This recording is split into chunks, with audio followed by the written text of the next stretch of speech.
चला तर रव्याचे आप्पे कसे बनवायचे हे बघणार आहेत, तर रेसिपीला सुरुवात करू। लागणारे साहित्य: 1 कप रवा, अर्धा कप दही, बारीक चिरून घेतलेला कांदा, टोमॅटो, गाजर, कोथिंबीर, 5 ते 6 कढीपत्ते, 2 ते 3 हिरव्या मिरच्या, चवीनुसार मीठ, जिरं, मोहरी, हळद। एका बाउलमध्ये रवा आणि दही घालून मिक्स करून घेऊ। मिक्स करून 15 ते 20 मिनिटं भिजत ठेवू। 15 मिनिटं आपण मिश्रण भिजत ठेवलेलं छान भिजलं आहे।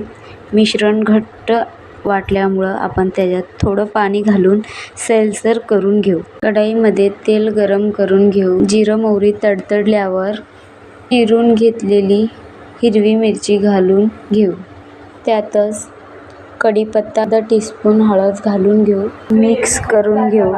त्यात चिरलेला कांदा, चिरलेला टोमॅटो, गाजर 2 ते 3 मिनिटं चांगलं परतून घेऊ। सगळ्या व्हेजिटेबल आपण परतून घेतला। तयार केलेलं मिश्रण भिजू घातलेल्या रव्यात घालून मिक्स करून घेऊ। मिश्रण चांगलं मिक्स झाल्यावर त्यात मीठ घालून, कोथिंबीर घालून किंवा इनो घालून मिश्रण चांगलं मिक्स करून घेऊ।